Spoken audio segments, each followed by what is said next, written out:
halkan maxaad ka qabanaysaa adiga meesha leegu tala galay ayaan fadhiyaa meeshaan adiga laguma tala gelin adiga qalad bay kugu tahay wadada toosneed ayaan tusiyay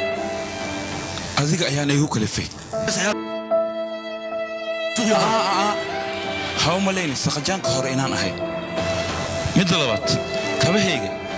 waad u jeedaa sida u dhalaalayaan sida maraayadoo kale isku fiiri soona xasuus sababtaad igu diiday waxay ahayd maalintaas kabta aan watay way duleeshay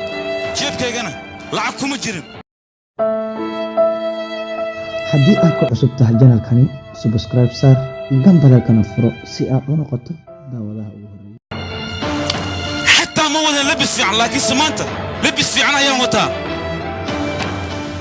intaanan gurigayga laadkaaga saarin waxaa kuu ron inaad isaga tagtid get out I say get out maanta waxaan xaqiiqsaday go'aankii maalintaas aan gaarayay in aan ku saxsanay aniga oo isna qalad ahayn waxaa idinla soo codsiinayay anigoo ah Jibriil